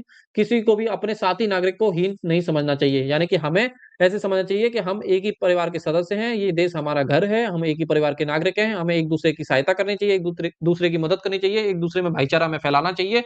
और हमें किस इस तरीके का कोई भी व्यवहार नहीं करना चाहिए जिससे जो हमारे साथी लोग हैं उनको इंफीरियर फील हो, ठीक है।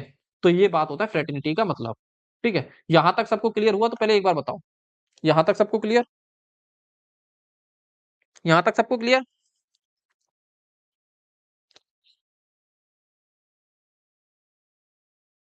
क्लियर यहां तक सबको।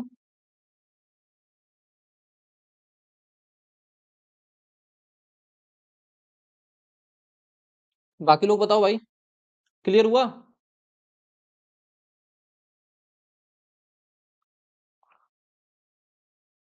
हम्म, यस सर। चलो, अच्छा एक चीज और मैं बता दूं आपको यहाँ पे, यहाँ पे, हम्म, देखो बेटा, ये जो है ना, ये शब्द जो है, ये ये जो शब्द हैं कौन से, we the people of India sovereign socialist secular democratic republic, ये क्या है, हमारे संविधान का कैसा बता रहे हैं, नेचर बता रहे हैं, ठीक है। हमारे संविधान का क्या बता रहे हैं, नेचर बताने का काम कर रहे हैं। और जस्टिस, इक्वालिटी, लिबर्टी और फ्रेटर्निटी, ये हमारे संविधान के क्या है, उद्देश्य हैं, ऑब्जेक्टिव्स हैं, ठीक है। ये क्या है, ये ऑब्जेक्टिव्स बता रहे हैं, ठीक है। ये क्या बता रहे हैं, ये नेचर बता रहे हैं हमारे संविधान का क्या है, और ये हमारे संविधान के ऑब्जेक्टिव्स बता रहा है। यहाँ पे तो ये है कि 26 नवंबर 1949 को संविधान हमने अडॉप्ट कर लिया था, है ना, तो ये बात है। तो ये याद रखना, ये हमारे संविधान का ऑब्जेक्टिव्स बता रहे हैं, यानी कि हमारे संविधान के उद्देश्य बता रहे हैं, और ये हमारे हमारे संविधान का हमें क्या बता रहा है, नेचर बता रहा है, ठीक है। हमारे संविधान किस प्रकार का है ना, किस नेचर का है, तो ये बात कर रहा है, ठीक है, नेचर का। और ये बात कर रहा है ऑब्जेक्टिव्स का, किसका, ऑब्जेक्टिव्स, ठीक है। तो ये चीज याद रखना। हाँ, एक चीज और यहाँ पे याद रख लेना, दोबारा से मैं बता देता हूँ, है ना, जिससे मैं भूल ना जाऊं, मेरे को याद भी आ गया। हाँ, यहीं पे बता देता हूँ। ये याद रखना कि जस्टिस आप लोगों को ये कभी कभी क्वेश्चन पूछ लिया जाता है कि कितने प्रकार के जस्टिस मिल रखे हैं, तो बेटा 3 प्रकार के जस्टिस मिले हैं, सोशल, इकोनॉमिक एंड पॉलिटिकल, है ना। 3 प्रकार के न्याय मिले हैं आप लोग को, कौन से, सामाजिक, आर्थिक और राजनीतिक, 3 प्रकार के न्याय मिले हैं, ठीक है। लिबर्टी कितने प्रकार की मिली है, 5 की, thought, expression, belief, faith and worship, तो 5 तरीके की लिबर्टी मिल रखी है आप लोग को। ये कभी कभी एग्जाम में क्वेश्चन आ जाते हैं, इसलिए मैं बता दे रहा हूँ, है ना। ठीक है, 5 तरीके की आप लोग को क्या मिल रखी है, स्वतंत्रता मिल रखी है, इक्वलिटी 2 तरीके की मिल रखी है, स्टेटस एंड अपॉर्चुनिटी, इक्वलिटी 2 तरीके की मिल रखी है, स्टेटस एंड अपॉर्चुनिटी की, ठीक है, 2 तरीके की आप लोग को इक्वलिटी मिल रखी है, तो ये भी याद रखना, ये भी कभी कभी एग्जाम में पूछ लेता है, ठीक है। चलो, अब आप लोग के दिमाग में एक चीज आती होगी, क्या प्रियम्बल भारतीय संविधान का हिस्सा है, क्या उसमें अमेंडमेंट हो सकता है, कि जो हमारे देश की जो प्रस्तावना है, क्या इसमें संशोधन किया जा सकता है, क्या ये हमारे संविधान का हिस्सा है। तो इसके लिए 2 केस होते हैं, ठीक है, 2 केसेस होते हैं। वो है, पहला केस है Berubari union case, Berubari union case 1960। इसमें क्या बोलता है सर्वोच्च न्यायालय, यानी कि हमारे जो सुप्रीम कोर्ट है, वो सुप्रीम कोर्ट है, सर्वोच्च न्यायालय है, वो ये बोलता है कि प्रियम्बल है जो भारतीय संविधान का हिस्सा नहीं है और इसमें कोई अमेंडमेंट नहीं हो सकता, यानी कि ये मना कर देता है। लेकिन बाद में फिर आगे चल के एक केस होता है, that is Kesavananda Bharati case. बहुत फेमस केस है ये, केशवानंद भारती केस। केशवानंद भारती केस होता है ईयर 1973 में। इसमें सुप्रीम कोर्ट ने ये माना, इसमें सुप्रीम कोर्ट ने ये माना कि yes, preamble is a part of constitution, और उसमें क्या हो सकता है, संशोधन हो सकता है। उसमें भी संशोधन क्या हो सकता है, हो सकता है। प्रियम्बल क्या है, संविधान का हिस्सा है और उसमें संशोधन हो सकता है, और आगे चल के संशोधन हुआ भी किससे, 42nd कॉन्स्टिट्यूशनल अमेंडमेंट एक्ट से, यानी कि 42वें संविधानिक संशोधन से, कॉन्स्टिट्यूशन अमेंडमेंट एक्ट। ठीक है, 42वें संविधानिक संशोधन से, संविधानिक संशोधन से, ठीक है, अमेंडमेंट किया भी गया। और 3 नए वर्ड्स जोड़े गए प्रियम्बल में। कौन कौन से जोड़े गए, सोशलिस्ट, सोशलिस्ट, सेकुलर यानी कि समाजवादी, पंथ निरपेक्ष, और इंटीग्रिटी। ठीक है, इंटीग्रिटी, ये 3 वर्ड को प्रियम्बल में जोड़ा गया। इसको याद कर सकते हो ऐसे, SIS। आप लोग कहते नहीं ब्रो सिस, इस तरीके से, bro, bro, you are my bro, है ना, यू आर माई सिस, है ना, तो इस तरीके से याद कर सकते हो। सिस, S से सोशलिस्ट, I से इंटीग्रिटी, S से सेकुलर, है ना, तो इस तरीके से याद कर सकते हो। तो हुआ क्या, सुप्रीम कोर्ट में ये केस गया, बेरूबरू यूनियन केस 1960 में केस फाइल हुआ। उसमें पूछा गया सुप्रीम कोर्ट से कि जो प्रियम्बल है क्या हमारे भारतीय संविधान का हिस्सा है, तो उसमें सुप्रीम कोर्ट ने बोला कि प्रियम्बल हमारे भारतीय संविधान का हिस्सा नहीं है और इसमें अमेंडमेंट नहीं हो सकता। आगे चल के एक केस और होता है, that is Kesavananda Bharati case. उसमें प्रियम्बल को भारतीय संविधान का हिस्सा माना गया, ईयर 1973 में ये केस होता है। उसके बाद क्या होता है, प्रियम्बल में अमेंडमेंट होता भी है, किसके थ्रू होता है, 42वें संवैधानिक संशोधन, ईयर 1976 में, है ना, याद रखना, होता है इसमें। 42वें संवैधानिक संशोधन से होता है और 3 नए वर्ड्स जोड़ दिए जाते हैं, यानी कि ओरिजिनली ये हमारे संविधान में वर्ड्स नहीं थे, ये बाद में जोड़े गए। यानी कि ओरिजिनली ये हमारे प्रियम्बल में वर्ड थे ही नहीं, बाद में जोड़े गए। किससे, 42वें संवैधानिक संशोधन से इनको जोड़ा गया, सोशलिस्ट, सेकुलर और इंटीग्रिटी को, सोशलिस्ट, सेकुलर और इंटीग्रिटी को। ठीक है, तो ये बात थी। एनफोर्सिबिलिटी ऑफ प्रियम्बल, यानी कि जो प्रियम्बल में बातें लिखी गई हैं, क्या अगर आप उन बातों को कोई फॉलो ना करे तो क्या आप कोर्ट में जा सकते हो। तो इसके बाद है एनफोर्सिबिलिटी प्रियम्बल की बात करें, it is not enforceable in court of law, है ना। तो अगर प्रियम्बल में अगर मान लो फॉर एग्जांपल कोई बात लिखी हुई है और सरकार उसको फॉलो नहीं करती है, तो आप कोर्ट में नहीं जा सकते उसके खिलाफ, है ना। जैसे फंडामेंटल राइट के केस में आप जा सकते हो, फंडामेंटल राइट के केस में आप लोग जा सकते हो। सरकार अगर आपके मौलिक अधिकारों का हनन करने की कोशिश करेगी तो आप कोर्ट में जाके शिकायत कर सकते हो, लेकिन इस मामले में नहीं कर सकते हो। ठीक है, प्रियम्बल एक तरीके से कह सकते हो ना ही लेजिस्लेचर की पावर का सोर्स है, यानी कि जो हमारे विधानमंडल है उसकी पावर का ना तो कोई सोर्स है, ना ही उस पर कोई रिस्ट्रिक्शन लगाता है। बट कभी कभी मान लो कुछ ऐसी बातें हैं हमारे संविधान में जो समझ में नहीं आती, तो इसको लीगल इंटरप्रिटेशन निकालने के लिए कोर्ट इसको यूज करता है। ठीक है, प्रस्तावना की प्रवर्तनीयता, यह किसी न्यायालय में प्रवर्तनीय नहीं है। ये ना तो विधायिका को शक्ति प्रदान करती है, यानी कि ना तो ये विधायिका को कोई शक्ति देने का काम कर रही है, ना ही उससे कोई प्रतिबंध लगा रही है, बल्कि इसे संविधान की कानूनी व्याख्या में सहायक माना जा सकता है। यानी कि संविधान में कोई ऐसी बात है जो समझ में नहीं आ रही, उसका लीगल इंटरप्रिटेशन निकालने के लिए हम प्रियम्बल का यूज करते हैं। ठीक है, तो यहाँ पे खत्म। अब MCQ कर ले, बताओ, कर ले, यहां तक समझ में आया, चैप्टर खत्म, थ्योरी खत्म, MCQ कर ले, बताओ, थ्योरी खत्म, MCQ कर लिए जाए मेरे भाई। समझ में आया सबको, सबको समझ में आया, मजा आया चैप्टर पढ़ के। देखो ये छोटे छोटे चैप्टर हैं, इनके MCQ मैं साथ में करवा दे रहा हूँ। जैसे फंडामेंटल राइट्स है तो 2-3 दिन चलेगा, तो उसके MCQ सबसे लास्ट में होंगे, है ना। अब इसके लिए एक अलग से क्लास लगाई जाए तो 15-20 मिनट में MCQ के हो जाएंगे, तो कोई फायदा नहीं है ना। तो उससे अच्छा हम थ्योरी पढ़ लेंगे नेक्स्ट क्लास में।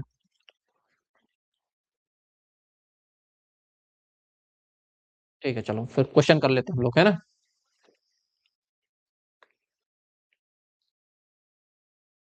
चलो बताओ पहला, the preamble of Indian constitution was adopted on, भारतीय संविधान की प्रस्तावना को कब अपनाया गया, बताओ। भारतीय संविधान की प्रस्तावना को कब अपनाया गया,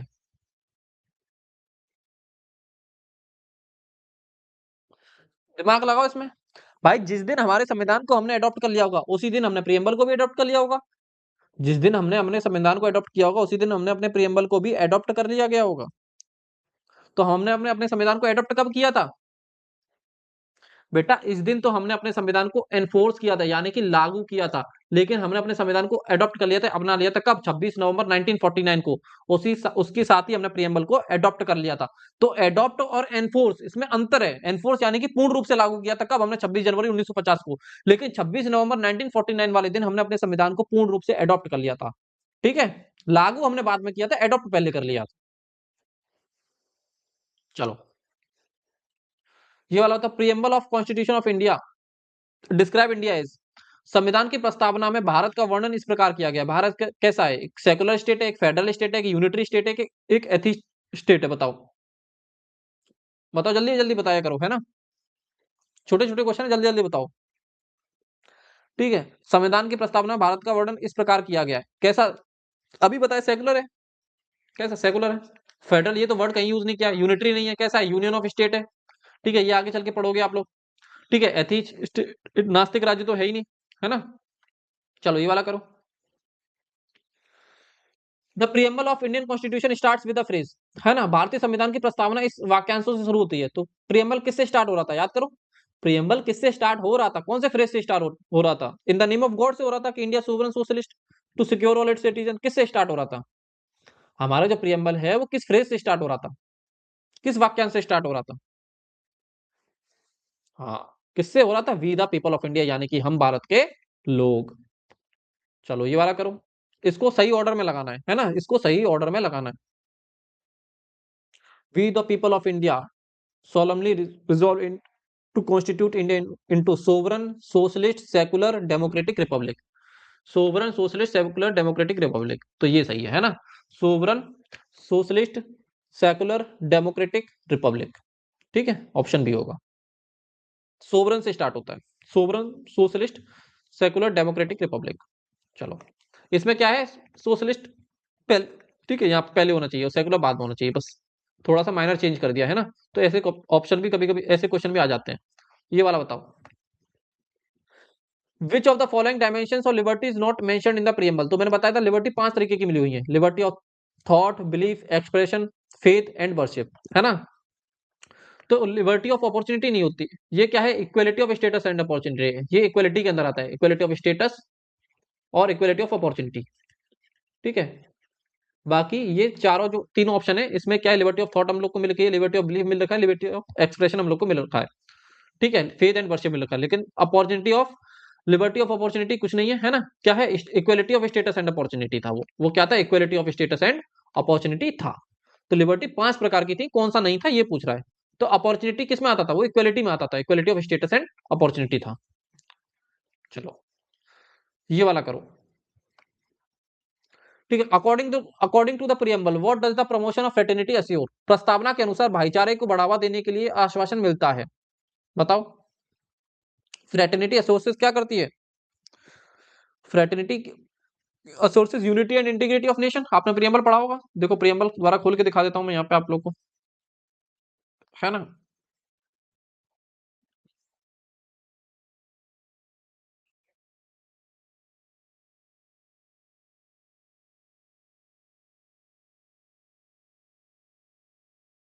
देखो, ये रहा fraternity assuring the dignity of the individual and the unity and integrity of the nation. ठीक है, तो देख लो आप लोग, है ना, देख लो यहाँ पे क्या फ्रेटर्निटी क्या श्योर करती है? Dignity of individual and the unity and integrity of nation. ठीक है, चलो।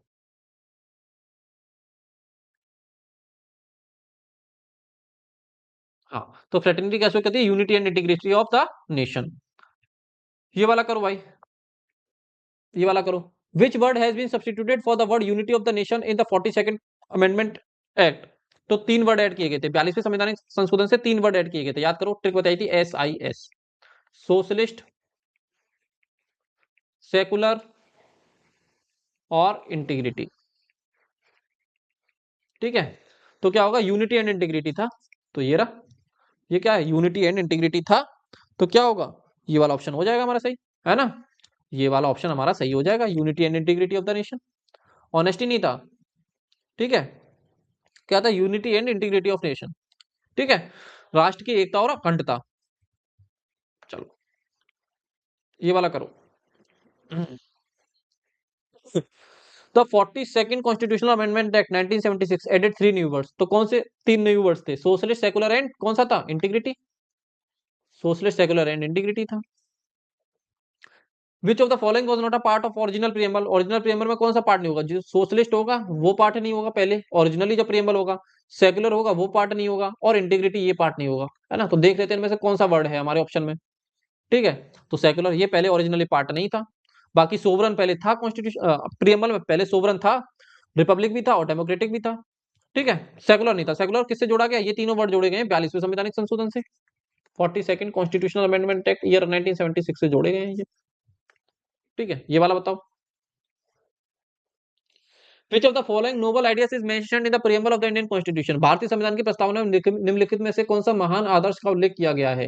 Liberty of expression, civil political worship and belief, liberty of thought expression belief faith and worship, liberty of belief physical person faith and worship, liberty of opportunity economic social faith and worship. बताओ कौन सा होगा? तो 5 तरीके की liberty मिली थी, कौन कौन सी? Liberty of thought expression belief faith and worship, liberty of thought expression belief faith and worship, ये मिल रखी थी। ठीक है, who move the objective resolution. Objective resolution कौन लेके आया था? जवाहरलाल नेहरू जी लेके आए थे। कब लाए थे? 13 दिसंबर 1946 में। ठीक है, ठीक है, उद्देश्य का प्रस्ताव कौन लेके आए थे? जवाहरलाल नेहरू जी लाए थे। कब लाए थे? 13 दिसंबर 1946 को लेके आए थे। ठीक है, ये वाला बताओ। पॉलिटिकल हॉरोस्कोप किसने बोला था? प्रियम्बल को पॉलिटिकल हॉरोस्कोप किसने बोला था? ठीक है, पॉलिटिकल हॉरोस्कोप किसने बोला था प्रियम्बल को? प्रियम्बल को पॉलिटिकल हॉरोस्कोप किसने बोला था? देखो, जो एन ए पालकी वाला जी थे तो उन्होंने प्रियम्बल को क्या बोला था? आईडी कार्ड बोला था। और पॉलिटिकल हॉरोस्कोप बोला था के एम मुंशी जी, यानी कि कन्हैयालाल मानिकलाल मुंशी जी ने बोला था। किसने बोला था? कन्हैयालाल मानिकलाल मुंशी जी ने प्रियम्बल को क्या बोला था? बोला था पॉलिटिकल हॉरोस्कोप। Political horoscope. ठीक है, चलो ये वाला बताओ। Source of power of constitution का है। ठीक है, source of power of constitution क्या है? Who is the source of all the power under the constitution in preamble, है ना। प्रस्तावना में संविधान के अंतर्गत सभी शक्तियों का स्रोत कौन है? बताओ, source of power of constitution कौन थे? We the people of India, यानी कि हम भारत के लोग। यानी कि हम भारत के लोग, ये क्या है? Source of power of constitution को दर्शाता है। ये वाला बताओ। Which of the following terms is not included in the preamble of constitution. ठीक है, इनमें से कौन सा वर्ड प्रियम्बल में नहीं है, ये पूछ रहा है। तो सोवरन तो है, जस्टिस भी है, फेटर्निटी भी है। फेडरलिज्म नाम का कोई वर्ड हमारे प्रियम्बल में नहीं है। आपने प्रियम्बल की पूरी स्टडी की, अभी आपने पूरा प्रियम्बल पढ़ा, लेकिन फेडरलिज्म नाम का वर्ड आपको कहीं दिखा प्रियम्बल में? संघवाद नाम का शब्द कहीं आपको दिखा? नहीं दिखा होगा। तो इसका आंसर क्या होगा? फेडरलिज्म। एक क्वेश्चन और रहेगा, इसको कर लो, है ना। तो बेसिक बेसिक से क्वेश्चन आते हैं, ये आप कर सकते हो। ठीक है, through the 42nd amendment of the constitution of India which of the following was were inserted into the preamble. तो 42वें संवैधानिक संशोधन से क्या जोड़ा गया था? सोशलिस्ट, सेकुलर और इंटीग्रिटी, है ना। सोशलिस्ट, सेकुलर और इंटीग्रिटी जोड़ा गया था, है ना। कौन सा जोड़ा गया था? लिबर्टी ऑफ थॉट, ये तो पहले से नहीं था, पहले से था, ये तो जोड़ा ही नहीं गया था। तो क्या जोड़ा गया था? Unity and integrity of the nation, ये जोड़ा गया था, है ना। Substitute by the unity and integrity of the nation, तो ये जोड़ा गया था। तो ओनली 2 सही आंसर हो जाए। ठीक है, क्वेश्चन बड़ा सा है लेकिन आंसर बहुत छोटा है ना। चलो देख लो एक बार, और यहाँ पे आपका लेक्चर होता है खत्म। ठीक है, बाकी जिन लोगों ने भाई, है ना, यूट्यूब पे ये लेक्चर देख रहे हैं भाई, है ना, आप लोग बताना बेटा। ये लेक्चर देखने के बाद आप लोग बताना, अगर कमेंट में आप लोग बता देना, है ना। कमेंट में आप लोग बता देना कि कोई डाउट हो तो कमेंट कर देना। आप लोग कमेंट में बताना, आपके डाउट को सुलझा दिया जाएगा वहीं के वहीं, है ना।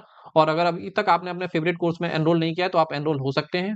ठीक है, सभी के एंट्रेंस एग्जाम के जितने भी कोर्सेज हैं वो लिव डेट ऐप पे लाइव चल रहे हैं, और बहुत ही ज्यादा नॉमिनल और अफोर्डेबल फीस में आपको सारी चीजें दी जा रही हैं।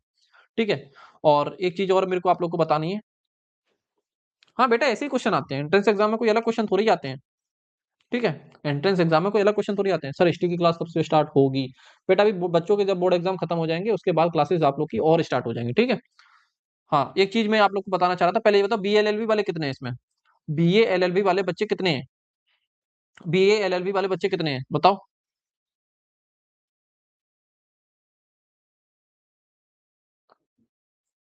B A L L B वाला कोई है?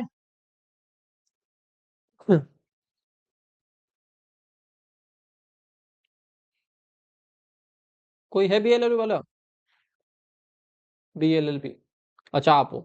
तो बीएलएलबी के बारे में बेटा ऐसा सुनने में आ रहा है ना, अभी मेरे को राहुल सर ने बताया था कि ऐसा भी सुनने में ये आ रहा है कि इस बार हो सकता है, may be, it may be a possibility है ना, कंफर्मेशन अभी कुछ नहीं है, कि हो सकता है कि आपकी जो लखनऊ यूनिवर्सिटी है बीएलएलबी में इस बार एडमिशन मे बी क्लेट के स्कोर पे ले, है ना, क्लेट एग्जाम होता है उसके बेसिस पे ले सकती है, लेकिन अभी श्योर नहीं है। अभी इस चीज को लेके कोई ऑफिशियल नोटिफिकेशन नहीं आया है, ऐसी बातें चल रही हैं, उन्होंने बताया है ना। तो it may be a possibility, ऐसा हो सकता है बाई चांस, है ना। अब देखते हैं ऑफिशियल नोटिफिकेशन में क्या आता है ना। यूनिवर्सिटी ने अभी तक कोई ऑफिशियल नोटिफिकेशन तो अभी तक जारी नहीं किया है, तो आप अपनी तैयारी करते रहिए, है ना। बाद में पता चला कि एंट्रेंस एग्जाम के थ्रू हो रहा है तो फिर ज्यादा दिक्कत होगी। ठीक है, तो बाकी सबको आज की क्लास समझ में आई, है ना। अभी पॉसिबिलिटी है, अभी कंफर्मेशन नहीं है ना। हो सकता है ना, ऐसा सुनने में आ रहा है, लेकिन अभी कुछ कंफर्मेशन नहीं है। ठीक है, ठीक है, बाकी सबको समझ में आया। ठीक है, अभी बेटे पॉसिबिलिटी है ना, अभी ऐसा सुनने में आ रहा है, लेकिन अभी ऐसा कंफर्मेशन है नहीं, यूनिवर्सिटी की तरफ से अभी कोई नोटिफिकेशन नहीं आया है। ठीक है, तो अभी कुछ नहीं कह सकते हैं। बाकी सबको भाई समझ में आया, जितना आज का चैप्टर था एमसीक्यू, है ना, चैप्टर था पूरा पूरा समझ में आया, और ये पीपीटी तो आप लोग को मिल ही जाएगी, है ना। अब पॉलिटी में फील आ रहा है ना आप लोग को, बेसिक टू हाई लेवल पे मैं सारी चीजें बता देता हूँ आप लोग को, है ना। अब तो आपको लग रहा है ना कि ये फाउंडेशन बैच चल रहा है पॉलिटी का, है ना। इसके बाद आप लोग को कहीं भी पॉलिटी पढ़ने की आवश्यकता लग रही है। आपने अभी तक 4 चैप्टर पढ़ लिए मेरे से, है ना। 5वां चैप्टर शायद चल रहा है वैसे देखा जाए तो, है ना। पर देखते हैं, ठीक है। 4 या 5 चैप्टर आप लोगों ने मेरे से पढ़ लिया, आपको ऐसा कोई लग रहा है कि पॉलिटी बहुत ज्यादा टफ है ना, कि उसके अलावा भी हमें कहीं बाहर से पढ़ना है, तो ऐसा मेरे हिसाब से तो नहीं होना चाहिए, है ना। अगर है तो आप बता सकते हैं।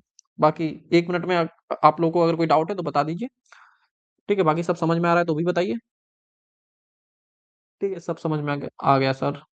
सर बहुत अच्छे से समझ में आता है। चलो, सही है भाई, है ना। ठीक है, फिर मिलते हैं कल की क्लास में, और कल नया चैप्टर स्टार्ट करेंगे, that is part 1 of Indian constitution, यानी कि यूनियन एंड इट्स टेरिटरी, यानी संघ व उसके राज्य क्षेत्र। ठीक है, आर्टिकल 1 to 4, और सिटीजनशिप के बारे में अगर टाइम मिला तो उसके बारे में भी हम लोग पढ़ेंगे। ठीक है, चलो, फिर आज की क्लास में इतना ही रखते हैं। Thank you very much. और जो लोग यूट्यूब पे इस क्लास को देखेंगे बेटा, कमेंट में आप लोग बताना आपको आज की क्लास कैसी लगी। ठीक है, और कोई भी डाउट हो तो आप कमेंट में लिख देना। Thank you very much.